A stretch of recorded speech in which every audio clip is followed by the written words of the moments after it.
Alright guys, welcome back to the channel, Engines and Idiots. I am your Chief Executive Idiot, SN, or Mr. SN95. Go to my social media page and you will find nothing there. You can follow me on my car page, however, at 2Classy on Instagram. Now, we're going to be talking a little bit about the ownership costs at the 6-month mark for that 2006 CLS55 AMG. It's in the other video and on my page. But before I get right into the costs, let's give you some backstory just so you kind of know the factors about what this car is going through, where it's at, where it's been.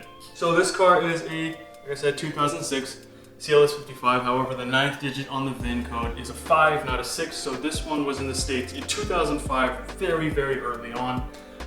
So it's one of the earlier builds, I guess you could say, for North America. The other thing is it started its life as a lease car, made it to about 34,000 miles as a lease car, and then the owner that I bought it from, who was a dealer, purchased it and used it as his personal car. He put on, since he got it in 2009, just 11,000 miles.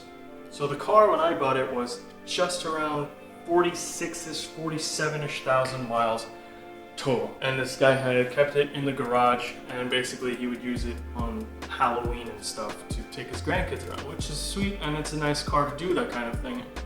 However, with that low mileage, but with its age, there's a lot of things that you don't have to do yet because of the mileage, but there's a lot of stuff you do have to do just because age wears things down. That is certainly a factor that I had to live with when I started working on this car. Now, I'll tell you my goals for the car. I definitely want to mod it up. I want to get more horsepower. If you're following a Code Project car, I definitely talk about how I want to amplify the look. I want to get it to restored. I want to get all the swirls out of the paint.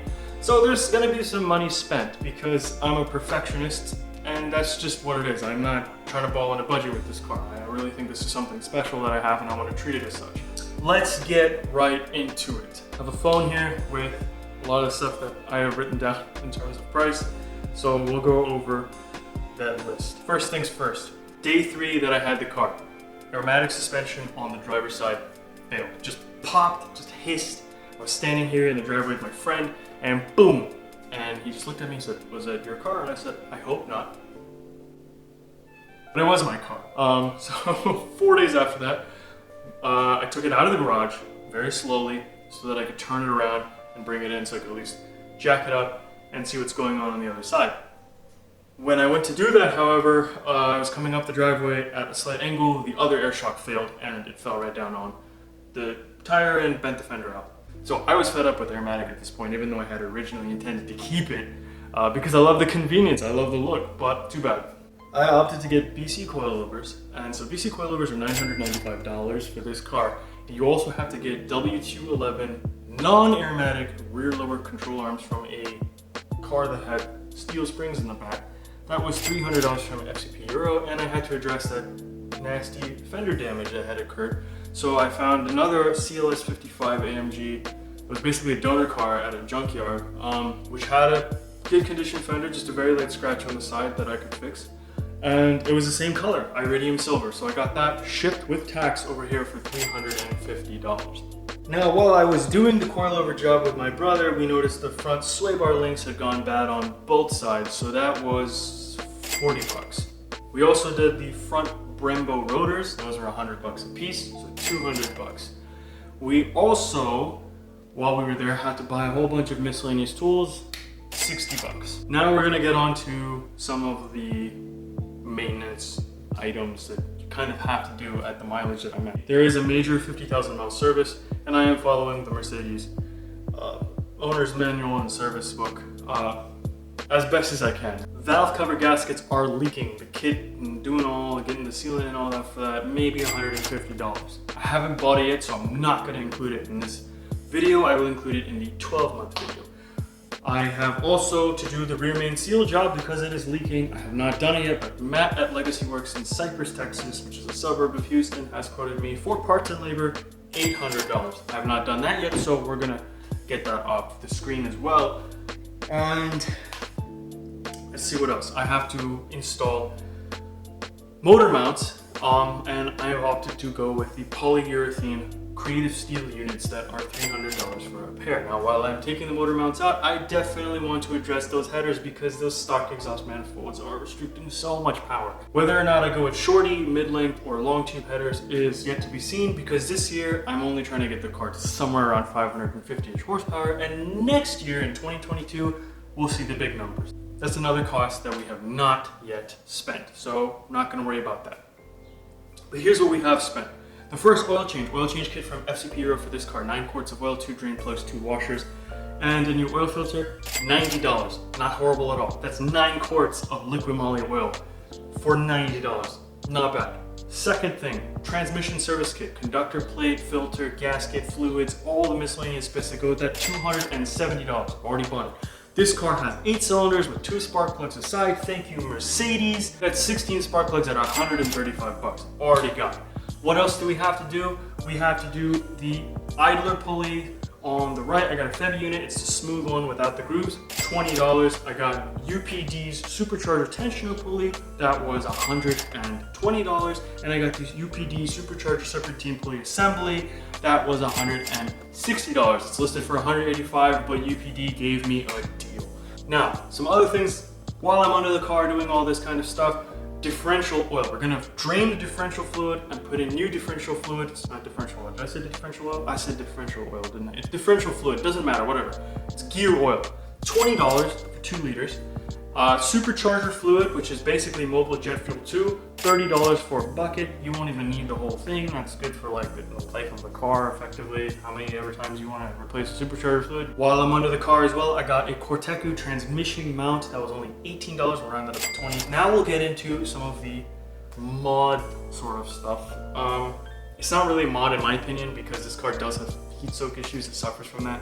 My intercooler pump's already going bad. I can maybe get 3 or 4 good runs in before the intercooler shuts off, and makes the car effectively a 250 horsepower boat. New intercooler pump with split cooling kit from Victory Road Performance, $210. New heat exchanger from Victory Road Performance, $400. Those two are gonna have to go together, and obviously there's fluids and stuff that you have to buy for that, so we'll just add another $30 on top of that. All right, so here's some stuff that's a little bit more cosmetic. We did the full front LED conversion for the headlights, fog lights, and all that stuff. That was $120 for all the bulbs. Not horrible. I do that stuff on most of my cars. Kind of gotten used to the little wriggling things in and out here and there. We had to take the headlight apart though, because the wires were completely messed up. They were fraying apart, and I guess it's just age and heat. So we bought new wires and we completely rewired the headlight assemblies, $40. And yeah, that's kind of where we are with the car right now. Now, I'll tell you some other things that don't necessarily have fixed costs, and they're more variable based on you. Let's start with how you buy the car. How you buy the car, it really depends on how much the car costs first and foremost. If it's high mileage, it might be lower cost, but there might be more stuff you have to do with it. It kind of evens itself out every time. Whether you're financing, what's your interest rate, or whether you're buying cash, I would say cash is obviously the easiest way to go. If you've got the cash, just put it down, spend it. Don't worry about a monthly payment. Or if you have to take a monthly payment, try to get that price down. Try to get your interest rate as good as possible. Keep your credit up, people. It's just common sense. Don't go buy a car like this. Even if I'm telling you the parts are cheap, if you have bad credit or if you have no savings, it will bite you. I mean, so far I've been good, but it will bite you if you're not prepared. I tried to prepare for everything I'm gonna do. That's why I'm following the service manual. Insurance. I live in Houston, Texas. More specifically, I live in Katy, Texas, which is a suburb of Houston, Texas. And Houston has, it has bad traffic, it has bad drivers, it has bad weather. We get everything from sleet, rain, snow, excessive heat, you name it, we have it. People crash into each other all the time. There's traffic jams all the time. This is a big city. There's a lot of bad drivers here. I'm only 25 years old, going on 26. I had speeding tickets on my record from when I was like 22. I have taken care of most of my other stuff, usually with defensive driving or getting a lawyer if I do get caught speeding or whatever. My insurance premium is $540 every 6 months. So just about $90 a month. It's not horrible. And this is a 1-year model, remember that. So if you maybe pick up an E55, it might be more, it might be less, depending on you. Gas is another variable cost. I don't put maybe more than 500 miles on the car a month, sometimes less than that. I fill up maybe once. When I fill up, it's anywhere between $45 to $70. It's a 21.1 gallon tank.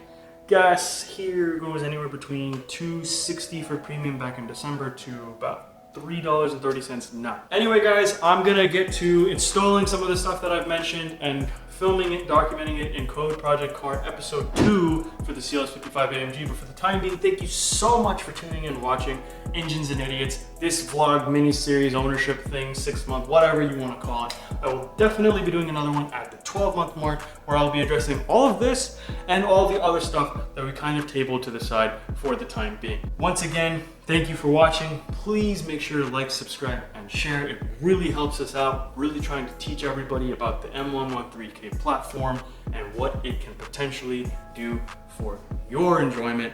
And I will see you guys in the next video. Thank you.